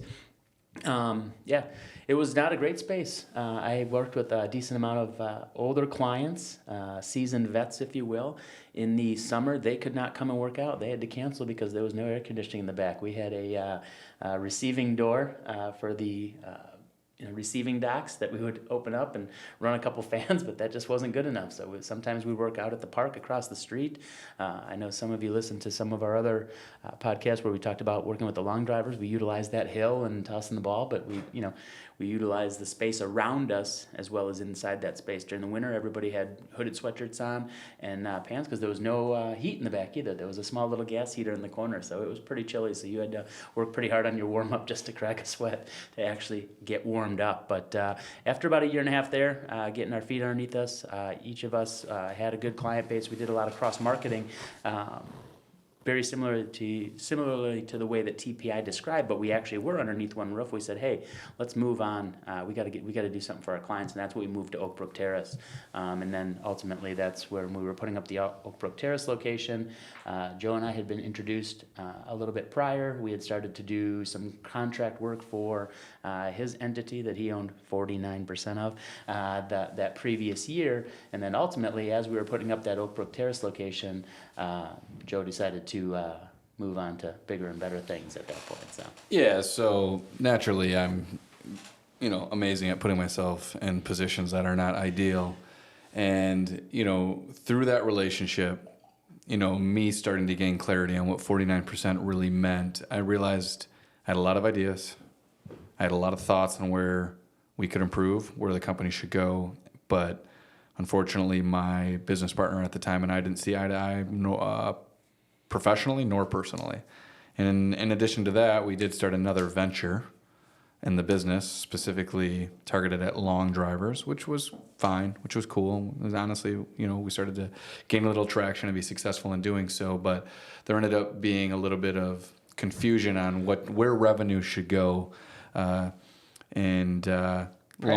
Prior to that, we were starting another startup. See, the yeah. story is so long, we always forget stuff. I don't forget. I'm just trying to leave a little bit out before we sit here all night. But Super Speed's pretty cool. We started Super Speed, so if anybody does overspeed training, we were part of that. Yeah. So if you want to look for another product, we have one. We just haven't brought it to market yet. So we're the founders behind that as well. So. That was a sacrifice along the way. Seeing that I had a good relationship with the landlord at that time, I told him, I go, listen, this isn't what I signed up for. I can no longer work in this capacity. And at that point, Tommy and I had our fair share of bourbons at the local Whole Foods, which I don't think the bar exists there, but that's how him and I started to really get to know each other. And there was another place, shout out to Ada, right down the street. We'd go there and we'd have our fair share of bourbons there. And more or less, it was just a nice bitch fest on my behalf about how unhappy I was. And Tommy entertaining it while he, more importantly, sipped on his tasty bourbon. But I had got to the point where I told the landlord, hey, I can't do this anymore, I'm out. He's like, you're not going anywhere. He's like, what do you need from me? Because I don't like that guy either. And we'll fast forward here, but, moving beyond the cops being called, my car trying to be taken away, my cell phone held for hostage, etc. There was a 30-day note to, remove that entity from the space. And I did get some legal help again from Pat Hennigan and Rita. I cannot thank you guys enough for that, to get this very, I'll just say individual that did not align with me personally, professionally out of my life. So what that entailed was, hey, me putting together a business model of my own, not too dissimilar to how we were functioning, and, bringing it a computer to one of our bourbon nights and said, hey, Tommy, here's the deal. That actually happened. I remember now. Yeah. I was getting my first Bettinardi putter fit at that time. I was actually getting fit for my putter that I just adore and just drain putts with all the time. But that happened. I remember walking out of that putter fitting and just my phone had been blown up. Like, what is going on right now when that happened? Well, I mean, we left out a ton of detail. I left out the fact that throughout that opportunity, we started a venture at Royal Melbourne Country Club, and we started a venture in Dublin, Ohio. So technically, we had a business with 49% of a business of 3 different locations. But I sat down and I said, hey, listen, Tommy, I think the only way that this kind of business model will ever make sense is if the fitness and golf professional both own 50%. I put together some numbers, aka a business plan, and I don't know if Tommy likes how I say this, but I'll never forget the reaction because I felt like it took it as a compliment. But he's like, looked at it and he goes, how do you do that? And then I basically said, yeah, so do you want a partner? And he's like, yeah. I mean, it wasn't even talking about not doing your due diligence and not learning, me learning from my mistakes. Tommy, without hesitation. But this, of course, was a conversation we had, hinted and flirted with for a while. But I said, hey, listen, I'm taking over the downtown location. I've got a pretty healthy business. At that point, I think damn near $250,000. And I'm like, hey, you want to join forces and do the damn thing? And we cheersed. And I don't know if we said it that night, but I've got a pair of shoes as an amazing gift from Tommy that say it to this day. But it says, "We're doing it, Harry." If you've ever seen the movie Dumb and Dumber, I don't think he ever says "We're doing it, Harry," but he says, "We're really doing it." But we've turned that into our own because we know that we're not the two sharpest tools in the shed. But that was the beginning. That was saying, hey, let's do this. Hey, can we change the name to Smart Golf and Fitness Instruction? And more or less was a handshake deal. Obviously, we've got it documented. But we became 50-50 partners, and that was the beginning of Smart Golf and Fitness Instruction. Yeah.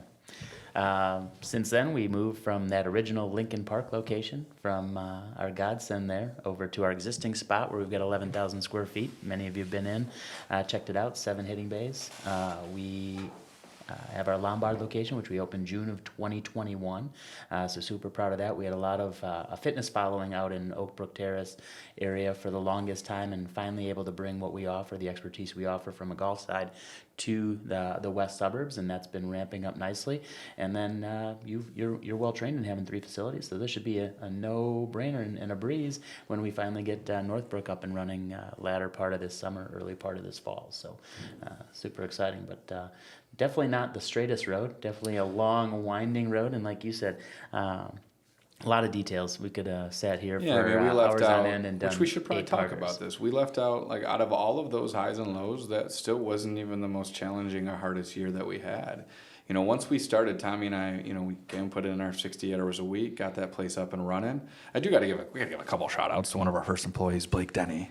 You have to make your way onto this episode, but we are 100% from the School of Hard Knocks. We knew that we loved what we were doing. We wanted to help people get better. We knew there was a better way. That's where the mission started. It was said, hey, what would a program look like that gave us the best possible opportunity to help 100% of the people we see? And that was the beginning. That was the question that we asked. That's why our program looks the way that it looks today. But, I don't know how long it was. I think we ended up growing from 2 bays to 3 bays to 4 bays. We were cooking. We ended up hiring a director of instruction at that point. Shout out Nick Kuka. We had Kyle Pekka, our longest tenured employee at that point. We were growing. We actually felt like we were running a damn company. And we get a phone call out of the blue from our landlord saying, hey, listen, I think the building's about to sell. You have 12 months to find a new space. Which it sounds like a long time, but to put that into perspective, it took us 2.5 years to find our North Shore location. We were ready to pull the trigger 2.5 years ago. And we just found the appropriate space that made sense economically and from a location standpoint. But that's kind of why Lombard took a little while to open up as well. So we hit a couple of speed bumps there. Once we were cooking downtown, when we had expanded in that existing space, 6,000 square feet from 2 to 4 bays, we're like, we got to get this going on in the north, in the west suburbs. We got to get this going out in Oak Brook Terrace. So we started to look for a location there. Had to pump the brakes as soon as we found out that downtown location that was producing, nearly 90%, maybe more, of the total company revenue needed to be relocated. So we pumped the brakes on there, sacrificed our growth out there for a moment to get this operation up and running. Same thing kind of happened as we, when we tried to get Oak Brook Terrace moved over to Lombard again.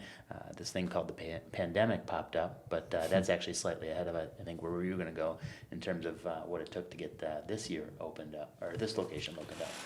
Yeah, I think we can go into depth with that, and then we'll try to fast forward through some of the stuff. I think this is probably the longest version of the story we've ever told. But yeah, I mean, we had to find a space. We knew we had a pretty good deal on rent. We didn't recognize how good of a deal it was because we ended up signing a lease that ended up being 4 times what we were paying in rent. So yeah, I mean, I can just say we're damn near $30,000 a month in rent at this point in our location downtown, which is still a pretty damn good deal. I always like telling the story that our rent here monthly is more than my first year take home Yeah. as an athletic trainer Yeah. down in North Carolina. So that's always fun to talk And about. that's the fact truth. that I I made mean, that for a year, and we pay that in 1 month right here. If So. you want to be transparent, Tommy and I didn't even really start reaping the benefits or the fruits of our labor until like 3 years ago. And that's what being an entrepreneur is. That's what starting a business is. That's spending a bunch of years that few people are willing to do to spend the rest of your life better than most people ever will. So, again, knock on wood, we're still got some massive goals along the way. But yeah, that 1 year, we almost lost everything. We ended up striking a deal where we're currently at right now. Made some ignorant mistakes along the way when it came to negotiating the lease. We ended up stuck in a situation where we were paying rent in 2 locations at once for a long period of time with a revenue that was only enough to support one of those locations. So all the cash and savings that we had at that point were completely depleted. But him and I always figured out a way to make it work. Whether it was asking a client to buy your program, pay for something ahead, we just always figured out a way. And we made it, and we fortunately, I just want to fast forward where we're at today. You already alluded to it. We're about to open up our third facility. We're a multi-million-dollar operation between the two that we do. Yeah, we're 3.5 million. We anticipate being north of 5 million between the 3 facilities. Happy to be transparent on that.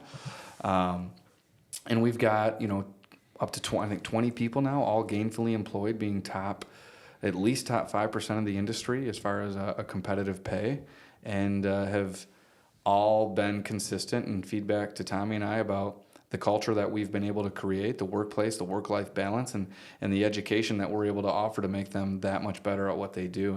And we just had our quarterly meeting today, and we talked about what we were most proud of in quarter one, and I flat out told them, I sit here and I listen to all you guys speak about what you're proud of, and I can't help but sit back in this chair and think about how proud I am and Tommy is to be associated with you guys as our team, and that you guys are willing to take trust in our leadership and help us move forward and build something bigger than we can have ever imagined from the very first day we started. Yeah, I think we'd be remiss without just thanking and thinking about our long tenured clients. So we talked a little bit about retention rate. We talk about retention of our staff, but also retention of our clients. So I've had clients that have been with me for well over 15 years. So 2011, 2024, yes, might have had a couple people that found me in the tin can around the corner and had stuck with me. But those are the ones that helped create a little bit of foundation, solidify the fact that the decision I made was the right decision,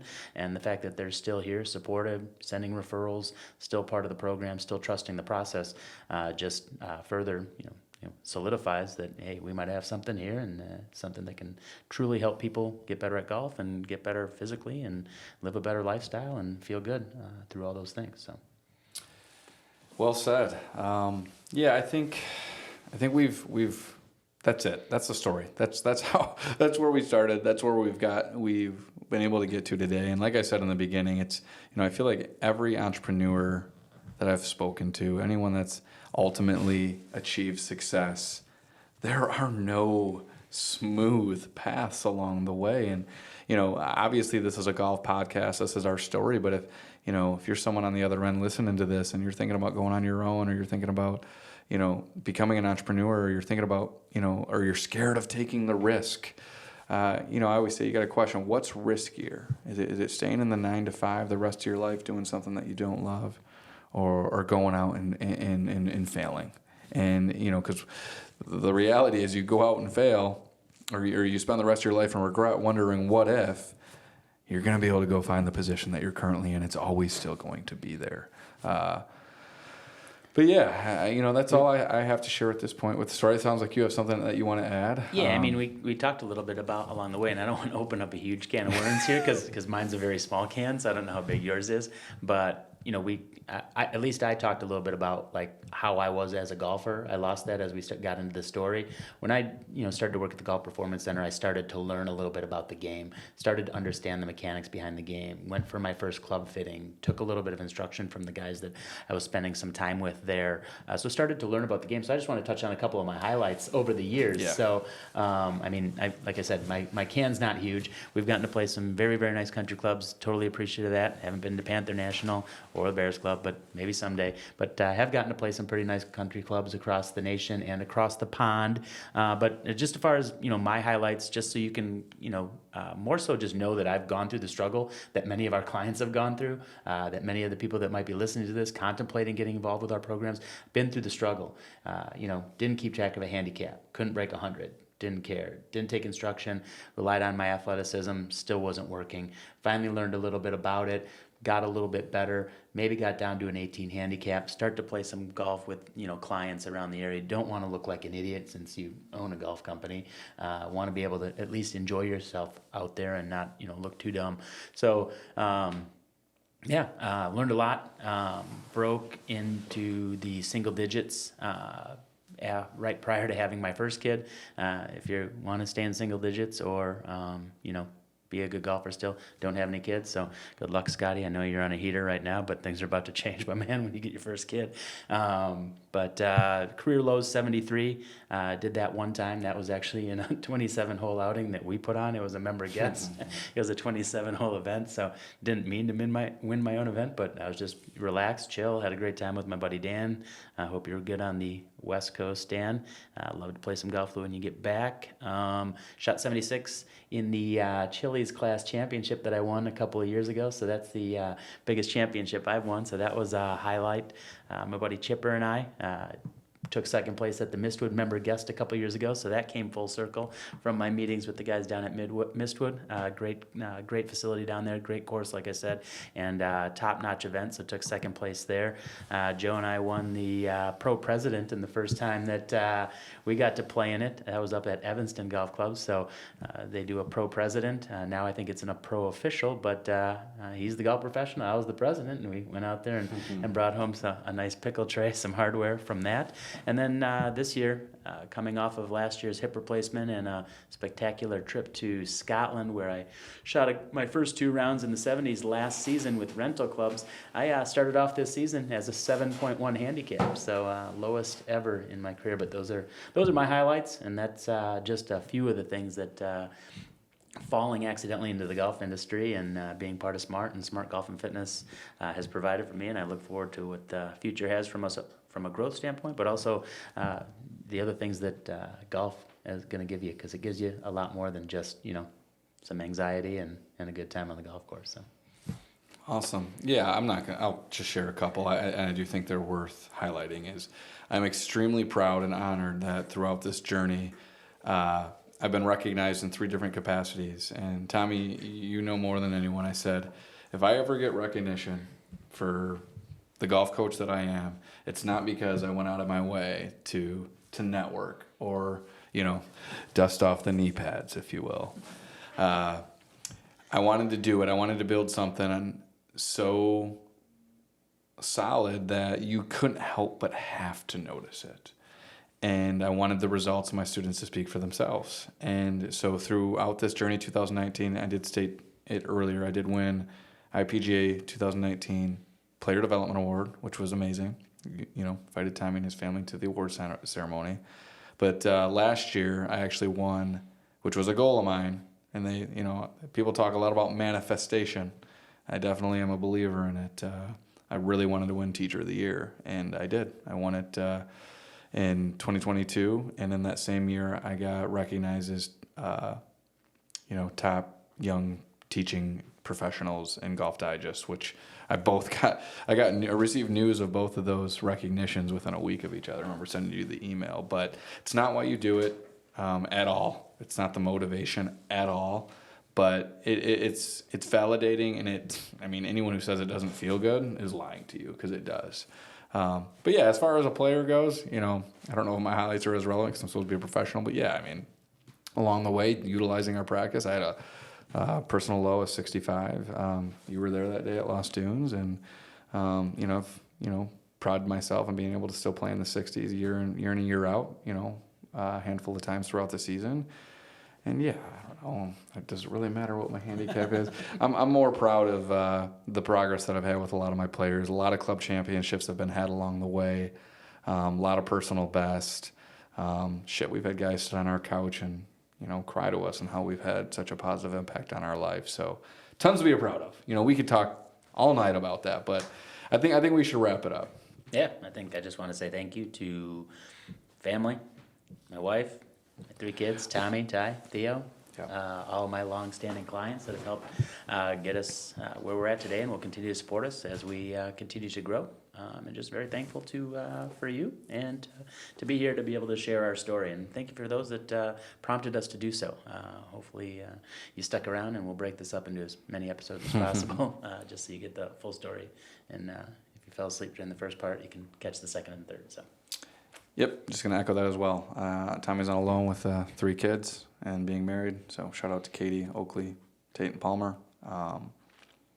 Obviously couldn't do this without your support.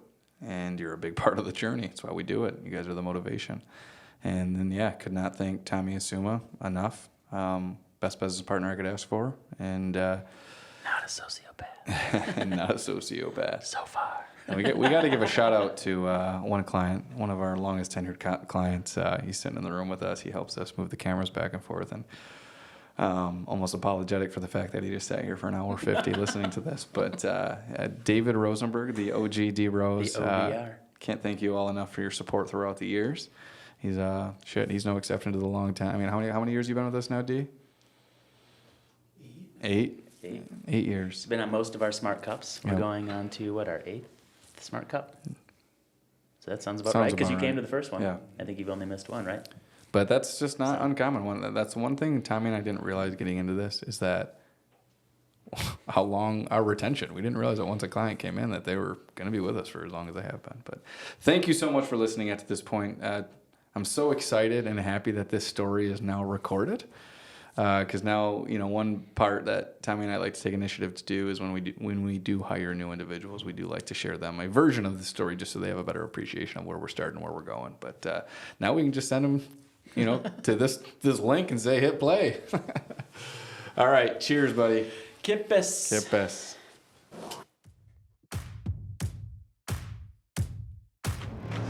A big thank you for tuning in to another episode of the Everything But the Tip podcast. Stay connected with us on all social media platforms by following @SmartGolfFitness.